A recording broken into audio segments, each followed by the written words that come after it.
first? Well, you start with the birth, I guess. Okay, let's go. You want to hear my version of it? Or your Yes, version of your version's probably way better than mine. Okay, guys. Mine's very quick. Originally, our son should be about 5 or 6 weeks old because he was 2 weeks early. So she was going to the doctor for a normal checkup, and she had to park her car really far away. So she had to walk maybe the equivalent of a block and a half to get to the appointment. The first thing they do when she sits down is they take her blood pressure. It's pretty high. So they're like, you need to go to the emergency room right now because this is a bad sign for you or the baby. So she goes there. Am I there. allowed to interject, or you want to tell a smooth story? Go ahead, you can interject. Go ahead. So, just FYI, before I take my blood pressure, the little lady who's taking my blood pressure is like, this machine has been acting up all day. Let's hope it gives you a reading. And so it pops high, and I'm like, the doctor's going to come in and just do it manually. Like, do another round, do another check. She chooses not to, hence I go to the emergency room. Continue. All right. So then she tells me like there's a problem. So I rush over at my lunch break. I said, hey, what's going on? She tells me what's happening. At that point, the OBGYN comes in. She's like, hey, blood pressure seems to have calmed down, but while we're here, let's do some blood work. I said, okay. She's like, well, hey, everything looks fine. You'll be discharged in a few hours. I go back to work. I'm done at 2:30. I go home. She's not there.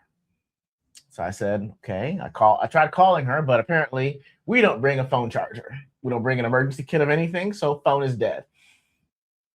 It's 3:30. I was only supposed to be there for 15 minutes. I know. I drive back to the hospital emergency room. She's still in there. I said, why are you still here? She said, I'm waiting for the OBGYN. I called the nurse. I said, hey, can you get the OBGYN down? Because we need to get discharged. It's time to go. It's like 4 o'clock right now. OBGYN comes back. She's like, hey, great news. All right. Blood pressure is normal, but your liver enzymes are sky high. I was like, what's that mean? She's like, well, hey, it could cause issues for the baby. She's like, you're just way out of the normal range. I said, what's a high on the high range for liver enzymes? She's like, 17 or 18. I said, what is she at? 45? I said, does that mean we can go home, and if it doesn't get better, we can come back? She's like, no, you need to have the baby right now. So we're getting induced. I am in the tackiest clothing. I have on a Rocket Power cutoff t-shirt.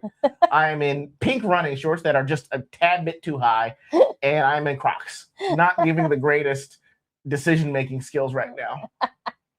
So I have to run home. We pack the bags. We wind up being in labor for 24 hours before they're just like, hey, we're going to just pull them out.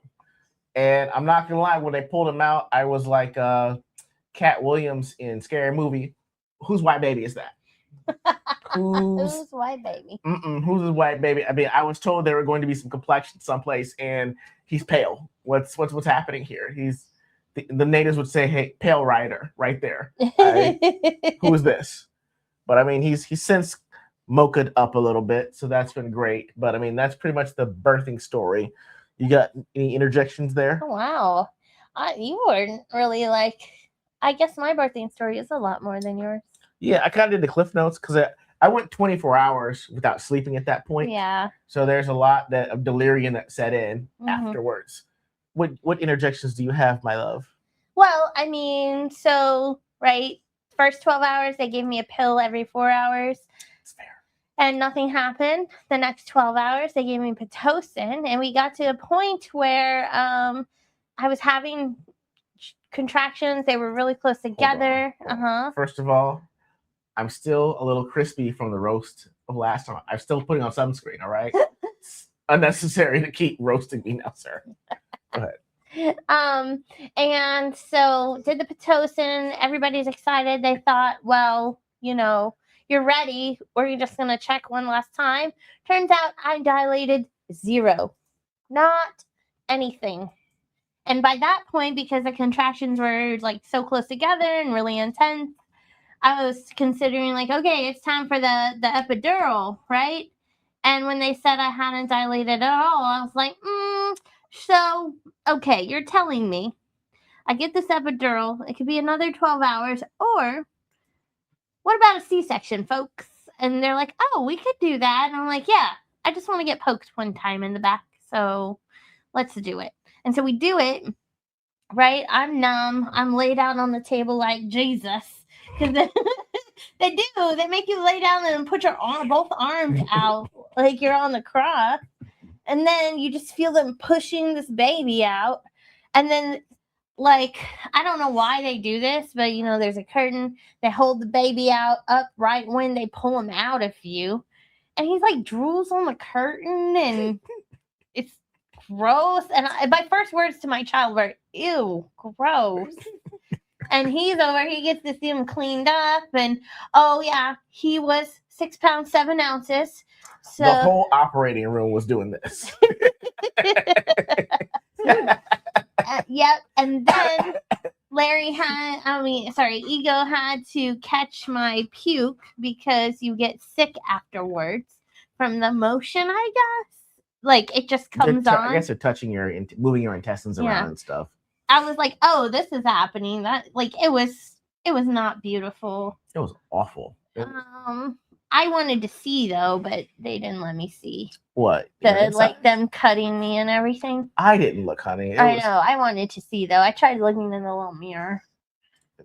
Yeah, I couldn't see very well. But, yeah. So, he got to do all the fun stuff, like take picture with the footprints, and while I laid there numb, like, okay.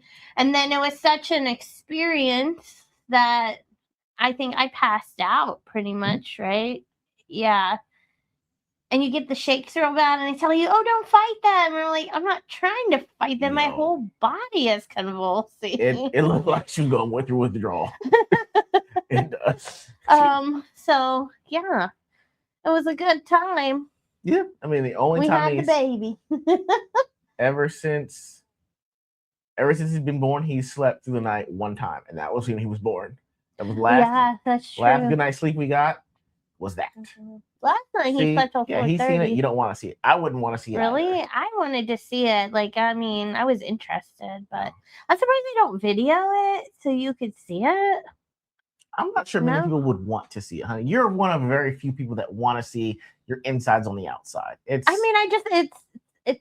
like something like I'll never be able to do. You know what I mean? Like, it'd be like interesting to see how it's done. Well, like people video their surgeries. That's the surgery. I've never wanted to see my eye surgeries. Oh yeah, it physically hurts to watch. I don't think you would like it either for an eye surgery. Okay, you're weird. Okay, 15 minutes for the version. Wow, that would be a lot, man. That's a lot. Yeah. I don't know how I would do that. Yeah, the curtain is so you don't see them take your uterus out of your lay on your stomach, so it back up and stuff it back in. They showed me, they took pictures of the placenta. I didn't even ask them. Oh yeah, they showed us the placenta as they wheeled it away, I guess. Yeah, and that it was big. It was pretty huge. It was a lot. Delivered a baby on the side of the road, hot box in the car with no air. Oh God. Oh. Whew. That's awful. That sounds like it would take a while to get out of the car. Yeah. But since that time, it has been very interesting. So therefore, I have some quick lightning round questions to ask the both of us. Okay. That we can answer for you guys, and I will let y'all see what we got up here.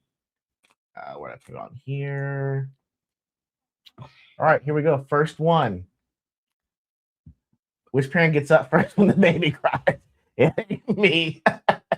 It ain't me. He literally doesn't hear it. He makes so much noise at night, and then like finally when he cries, sometimes I lay there to be like, okay, is he gonna get up? Mm-hmm. I have to hit him. Right. No, for him to get up. Shiro jokes that she's gonna have to overhand chop me one day to wake me up. On that day, I probably will be able to wake up first when he cries. Next, who's more likely to spoil him? Yeah, it's probably true. I say you because you're a helicopter parent. And the moment he cries or makes a sound, you're like, oh. I've gotten to the point where now I can be like, he's fine.